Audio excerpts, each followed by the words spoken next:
So this is our religion final assignment for Man Searching for Meaning by Dr. Viktor Frankl.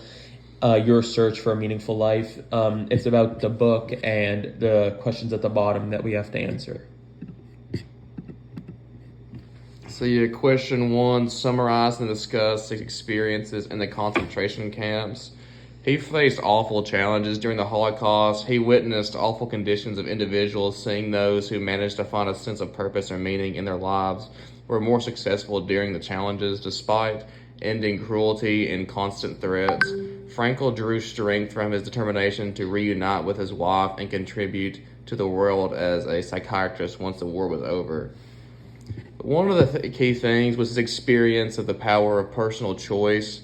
And in his worst circumstances, he believed individuals still retain the ability to choose their attitudes and responses to the challenges they faced.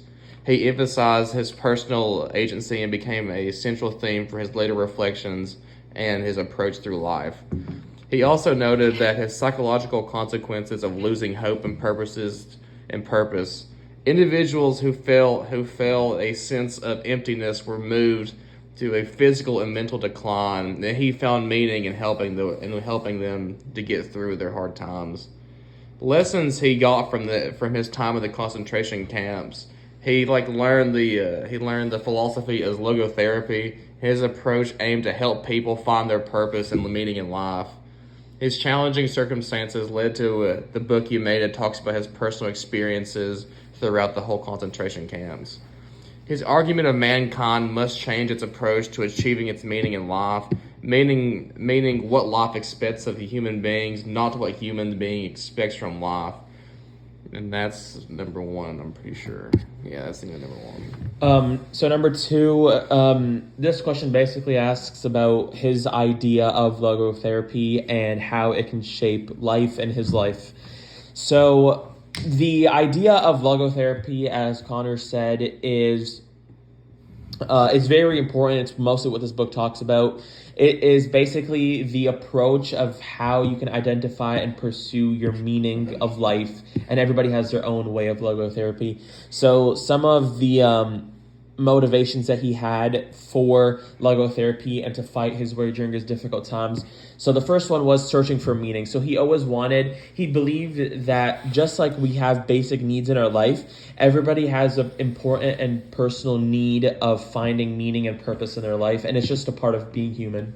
The second one was the power to choose. So everybody will face difficult challenges, and depending on what you choose and what you want for the outcome, what you choose in tough situations and how you want to handle them is what defines you. The third one was to find meaning. There's a couple ways, he said, to find meaning, which were doing what matters to you, forming relationships, and having positive attitudes. Another one was dealing with suffering, so how you can just deal with suffering and how you can be patient through it and how you can be optimistic. That was a very important part of the book. And another one was looking for something bigger. So basically realizing that your life is more than just the challenges that you face, and how coming out of every challenge you can learn something and grow as a person. He also realized that making sense of life is very important, and how you can go around with your challenges and become a more learned and a better person, and who knows more about themselves. So there was 3 stages that the book talked about. The first one was admission and shock. So if we look at this from a logotherapy perspective or aspect, we can see that he basically talked about dealing with the harsh conditions and the reality of life, and how this is basically when you're given shock. So you're basically troubled, and how you can help by encouraging them to find meaning in the face of difficulty and stuff like that. The second one was entrenchment in the camps. So basically difficulties in the camps and the routine that they had to build and everything, and how that was so difficult. And he also thought that focusing on internal values is very important, and how you can become more better and learn from those experiences. He also talked about liberation and delusionment, which was the hope, which you could talk about hope, and how logotherapy plays an important role in reflecting on the experiences and the final meanings.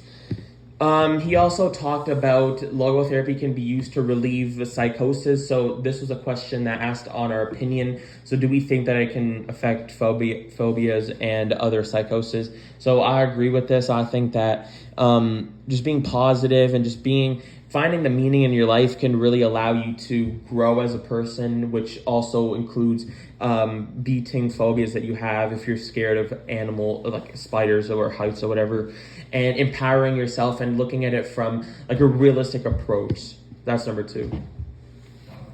Number 3, his case for optimism. In his experience in the concentration camps during World War II, really grounded his philosophy for logotherapy. And here are some of his key elements of optimism. His search for meaning. When he argues that optimism can arise from the pursuit of the meaning of life, despite the extreme suffering he endured, he found hope and resilience by actively searching for his meaning in his experiences. His freedom of attitude.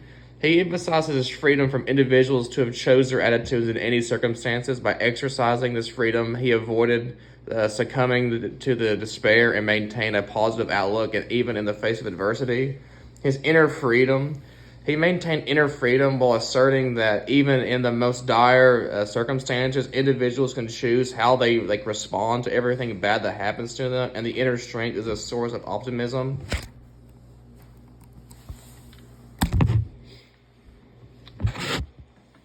The focus on the future. Logotherapy encourages a focus on the future in pursuit of future goals. Frankel's ability to rebuild his life after war, contribute to the society, and engage in meaningful work reflects this forward-looking orientation that underpins his optimism. His responsibility for life, his optimism through his responsibility. Frankel advocates that taking responsibility for one's life and finding purpose in that responsibility. By embracing this principle, he moved forward with a sense of agency, contributing positively to the world and fostering an optimistic perspective. Meaning and suffering. Optimism through perspective. His optimism is evident in the belief that suffering that can have a meaning if approached with the right mindset. By extracting meaning from his own suffering, he demonstrated a transformative pursuit that's contributed his own optimistic outlook. Contributing to others. His commitment to helping others who had trauma despite their own challenges, showing optimism through everything that happened, to have a well-being, and helping others to become a source of hope and positivity in his life. In essence, or not in essence, pretty much, Viktor Frankl's case for optimism revolves around the idea of individuals that can find hope and resilience and find a positive outlook by actively seeking meaning, making responsible choices, and maintaining inner freedom in the face of life's challenges. His experiences and principles of logotherapy highlight the transformative power of an optimistic mindset in the most difficult circumstances. So number 4 is basically talk about the importance of having a positive attitude and how gaining knowledge and resources is very important, and especially in his own experiences. So he talks about the importance of having a positive attitude, which includes accessing knowledge and resources. He also talks about how important it is to have a significant role in our ability to endure the extreme challenges that he faced. So 2 main things. So he talked about positive attitude, which he includes resilience and inner strength. So just having a positive attitude, resilience in that sense. And he also talks about choice and freedoms, which he emphasizes on having freedom of your own choices, your own attitudes, and even when you're going through grave difficulties and adversities, just realizing that you have the choice and freedom to make whatever you want. Access to knowledge and resources. He talks about how you can be adaptable and survive. So he talks about, he was a previous psychiatrist, so he talks about mental health and how that is very important. And he also talks about his idea of medicine and how gaining knowledge and resources can really help you later on in your life and you're going through difficult circumstances. And so basically, in summary, what I want to say is that it's very important that he talks about positive attitude. So just how having a good attitude can really change your outlook on a lot of stuff. And then he also talks about how knowledge and having good knowledge can really help you in difficult conditions. In what ways did Frankel and other prisoners of the Nazi concentration camps achieve freedom from suffering? Through various psychological and external strategies, while physical freedom was often beyond their control, they sought ways to maintain a sense of inner freedom and resilience in the face of extreme adversity. Here are some ways they achieved this. They found meaning in the suffering. They found the purpose and the significance from their experience as prisoners. They could show immediately in pain and endure with a sense of maintaining inner freedom.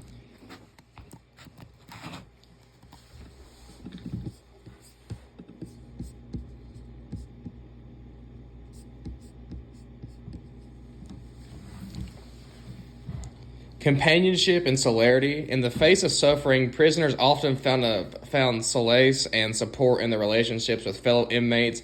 Companionship provided emotional substance, reinforcing a sense of shared humanity and a shared burden. They said they also shared coping strategies. They developed the various coping mechanisms to deal with the harsh conditions. They could include visual humor or mental escapes that allowed them to keep their mind off of everything that was going wrong. Setting internal goals. They basically just had goals to help them goals to help them get through to be able to help them see the future, so they wouldn't go through mental hell pretty much. So the last thing is, do we think that he has the right to choose even in the face of cruelty and everything? So he believed that even in harsh situations, whatever you're going through, you have the right to choose what you want, and just being positive can really help you through that. That's our presentation. Thank you.